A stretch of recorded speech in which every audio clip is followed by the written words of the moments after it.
Madame, Monsieur, ne nous mentons pas. Ce soir, il n'y a en réalité qu'une seule bonne nouvelle, celle d'une participation supérieure au scrutin antérieur. La campagne aurait dû être exclusivement consacrée à la question de savoir quel nouveau souffle donner à la construction européenne.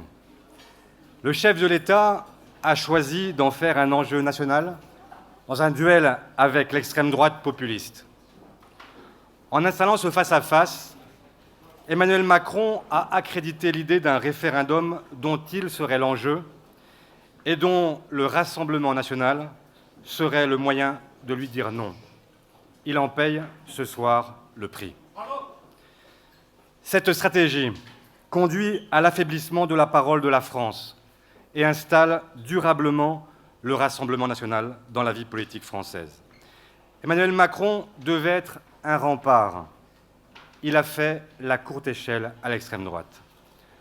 Ce soir, à droite, les électeurs ont confirmé par leur vote que leur parti, celui du président, est désormais le leur. À gauche, la situation relève de l'absurde. Ensemble, les partis qui la composent, les partis de la gauche du gouvernement, auraient pu être en tête de ce scrutin.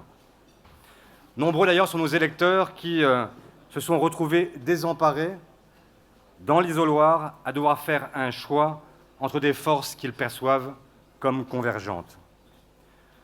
Le populisme de gauche ce soir a marqué ses limites. Il ne peut pas s'imposer comme une solution.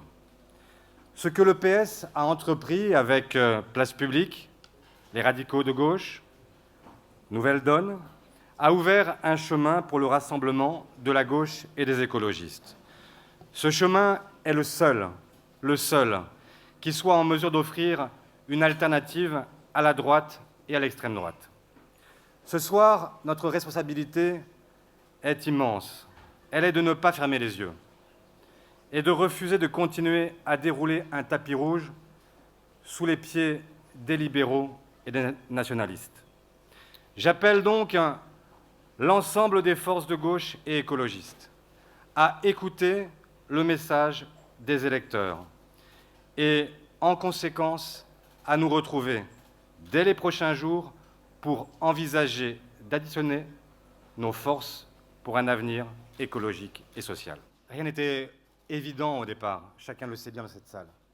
Tout le monde sait que les mariages, qui sont parfois des mariages de raison avant d'être des mariages d'amour, eh bien, sont des mariages compliqués.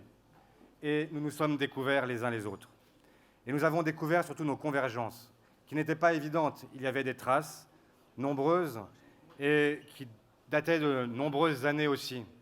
Le quinquennat, ce qui avait pu le précéder, et les débats qui ont égrené cette campagne montraient qu'ils pouvaient même prendre leurs racines très très loin, y compris dans les années Mitterrand. Mais nous avons fait ce chemin ensemble. Nous avons ouvert, je le crois, une voie qui est la seule possible désormais. C'est vrai que nous sommes dans une situation complètement folle. Nous avons ce soir, en fait, une extrême droite qui peut se vanter, se targuer d'être la première force politique de ce pays, un parti présidentiel qui n'arrive même pas à consolider le socle qui était le sien au moment de l'élection présidentielle, alors même qu'il a convoqué le vote utile et que nombreux sont ceux qui ont fait le choix du vote utile. Je crois que si vous avez tous regardé les chiffres et analysé les résultats, vous avez tous compris que ce soir, le score réalisé par La République En Marche n'est lié qu'au fait que la droite, massivement, est venue soutenir le chef de l'État pour éviter l'extrême droite. C'est ce qu'il s'est passé. Et donc, nous avons une évolution du paysage politique sensible. La gauche se ressaisit, mais elle est divisée, et la droite s'est choisi son champion, Emmanuel Macron. Et donc maintenant, à nous, vraiment, de faire en sorte de comprendre ce moment et de ne pas continuer à vivre cette guerre des égos qui nous a tellement meurtris. Il y a tellement de blessures qui sont celles que nous connaissons entre les partis politiques, dans notre propre parti politique. Je parle là pour les seuls socialistes. J'ai lu, comme chacun d'entre vous, que les couteaux étaient déjà sortis. Mais franchement, qui peut croire qu'il existe un avenir possible pour qui que ce soit dans l'affrontement généralisé? Et donc nous avons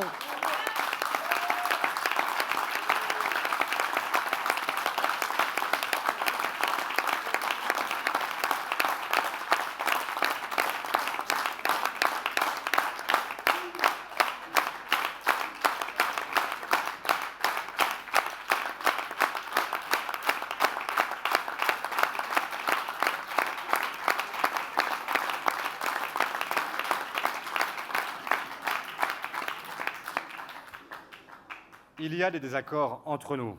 C'est même ce qui fait l'originalité de la gauche depuis toujours.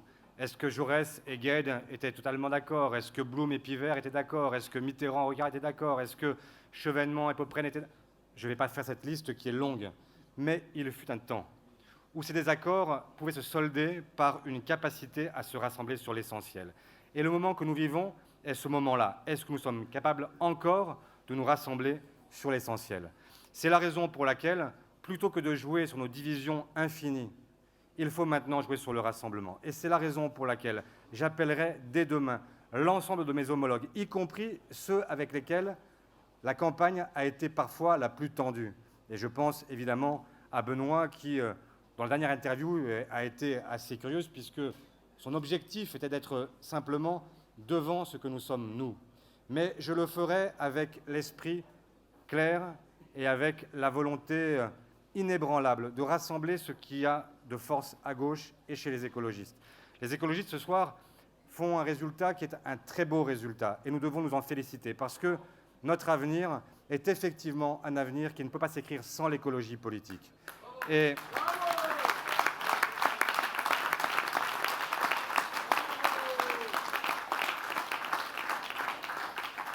notre défi est de savoir marier celles et ceux qui, pendant un siècle, ont fait progresser sur le plan social, ont construit un modèle qui est unique au monde, à la fois au plan national et au plan européen. Mais maintenant, nous le savons, ce que nous devons faire, c'est marier ces deux identités-là, faire en sorte qu'elles soient une force qui soit comprise, qu'il n'y ait pas ceux qui pensent que le social est l'opposé de l'écologie et que ceux qui pensent que l'écologie est simplement une force ni de droite ni de gauche, autonome, comprennent qu'avec le libéralisme, il n'y a pas de voie, il n'y a pas de chemin possible pour l'écologie. C'est le défi des prochaines semaines et des prochains mois. Nous serons dans quelques mois à La Rochelle. Il faut que ce rendez-vous-là, qui a d'abord été un rendez-vous pour nous, avec nous, entre nous, soit cette fois-ci un rendez-vous pour l'ensemble de la gauche. Et nous irons nous-mêmes à tous les rendez-vous que nous serons fixés par toutes les autres forces de gauche. Il n'y a pas d'hégémonie de qui que ce soit. Ce soir, le résultat, il est clair. Nous avons des partis qui, à gauche, aujourd'hui, sont dans une situation où aucun ne peut s'imposer aux autres. C'est dans le dialogue, dans la discussion, dans la volonté de se rassembler que nous pourrons effectivement gagner demain.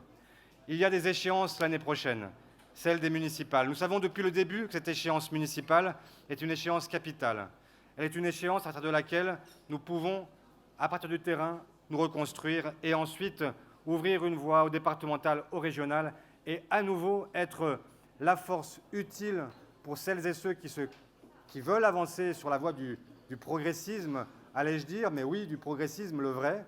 Et donc, la seule façon d'être en situation pour l'élection présidentielle, d'être au second tour de l'élection présidentielle, c'est effectivement ce chemin-là. D'abord le rassemblement, ensuite les élections municipales, puis départementales, puis régionales, et enfin, effectivement, retrouver une force capable de s'affronter au deuxième tour à ceux qui pourront s'y hisser. Chers amis, chers camarades, ce n'est que le début, et comme le disait mon prédécesseur, continuons le combat.